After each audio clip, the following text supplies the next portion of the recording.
गाथा नंबर 166 166। इंद्रियों की अपेक्षा से जीवों के भेद कहते हैं। अब उन इंद्रियों में हमें इंद्रियां क्यों उपयोगी हैं कि हमें तो जीव ढूंढने हैं, हम तो मार्गणाएं पढ़ रहे हैं। तो कैसे जीव ढूंढे जाते हैं इंद्रियों की अपेक्षा, वह कथन यहाँ पर प्रारंभ करते हैं। फास रस गंध रूवे सद्दे णाणम च चिन्हम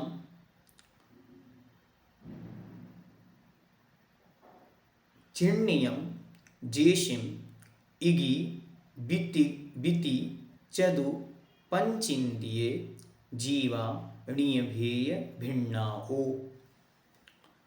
फास रस गंधरूवे सद्देणाणं च चिह्नयं जेसिम इगिविति चदुपंचिंदिय जीवाणीय भेय भिन्नाओ। फास, फास मतलब होता है स्पर्श।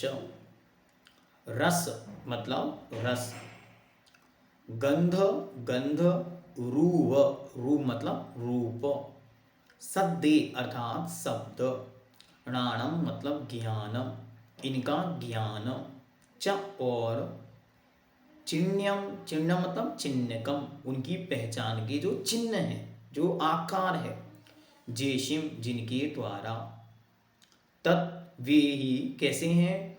इगी मतलब एक इंद्री।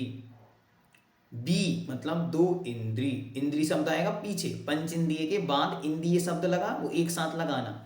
तो इगी मतलब एक, बी मतलब दो, टी मतलब तीन, चदु मतलब चार, पंच मतलब पंच, और इंद्रिय शब्द सबके साथ लगाएंगे तो एक इंद्री, दो इंद्री, तीन इंद्री, चार इंद्री और पांच इंद्रिय जीवा निज भेय भिन्नाओ, अपने अपने भेद के अनुसार जाननी चाहिए। मतलब जो स्पर्शन रूप चिन्ह से युक्त है वो एक इंद्री। तो ज्ञान च चिन्हम, ज्ञान और चिन्ह दोनों से युक्त है। तो एक इंद्रिय रूप चिन्ह जिसके पास है और एक इंद्रिय संबंधी ज्ञान, स्पर्श संबंधी ज्ञान, भास ज्ञान जिसके पास है, उसका नाम एक इंद्रिय। ठीक हुआ। ऐसी दो इंद्रिय, तीन इंद्रिय, चार इंद्रिय और पंच इंद्रिय जानना। जिन जीवों के बाह्य चिन्ह अर्थात द्रव्य इंद्रिय और उनके द्वारा होने वाला स्पर्श, रस, गंध, रूप, शब्द, इन विषयों का ज्ञान, दोनों शब्द महत्वपूर्ण है। बाह में चिन्हम, चिन्ह भी है, णाणम च और ज्ञान भी है, तत्संबंधी दोनों चीजें हैं उनके पास। विषयों का ज्ञान हो उसको क्रम से एक इंद्रिय, दो इंद्रिय, तीन इंद्रिय, चतुर इंद्रिय, पंच इंद्रिय जीव कहते हैं।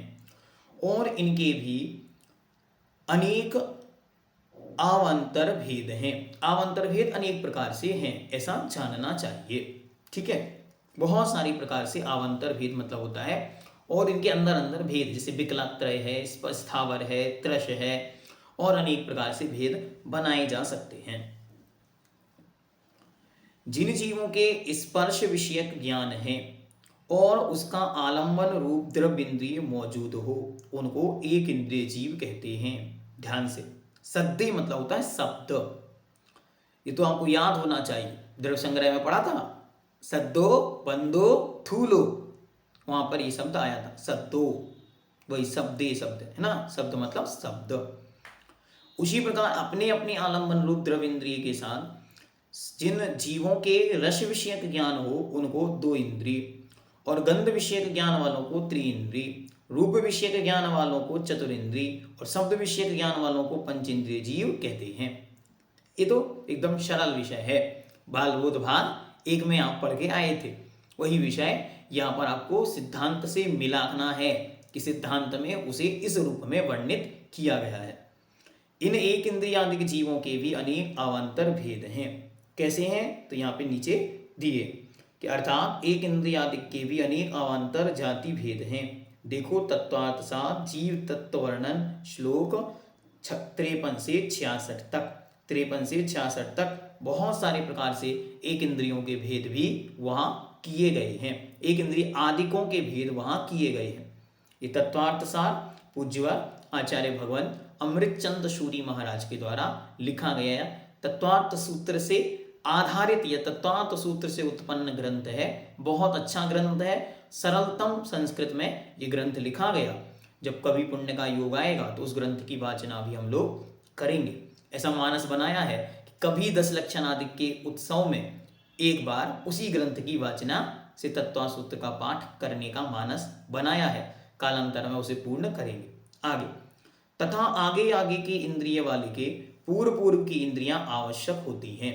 जैसे रसन इंद्रिय वाले के स्पर्शन इंद्रिय अवश्य होगी और घ्राण इंद्रिय वालों के स्पर्शन और रसन अवश्य होगी इत्यादि पंच इंद्रिय पर्यंत ऐसा ही समझना चाहिए। हाँ, इंद्रियों के साथ एक विशेषता है कि वे हमेशा क्रम क्रम से होती हैं, एक एक वृद्धानी। ऐसा नहीं कि एक साथ पूरी हो गई। ये किन्हीं जीव के पांचवी इंद्रिय, किसी ने कहा कि एक इंद्रिय है तो कौन सी, कंड इंद्रिय है? नहीं, एक इंद्रिय है मतलब स्पर्शन ही होगी। 2 इंद्रियां हैं तो रसना और घ्राण हो जाएगी? नहीं, कभी नहीं होगी। क्रमशः एक इंद्रिय और 2 इंद्रिय, 2 इंद्रियां ही उस जीव के होगी। इस प्रकार यह क्रमशः होती हैं। ये इनका नियम है, ये इनका सिद्धांत है इंद्रियों का। इसी प्रकार से इंद्रियां होती हैं, अन्य रूप में इंद्रियां नहीं होती। यह इन्होंने सिद्धांत हमारे सामने रख दिया। अब आगे क्रमशः उनकी वृद्धि का क्या क्रम है? कहीं 2 इंद्रियां कहीं तो किसी के कर्ण और चक्षु तो नहीं हो जाएगी। इसके लिए अगला सूत्र, अगली कथा हमारे सामने रखेंगे। जैनम जयतु शासनम।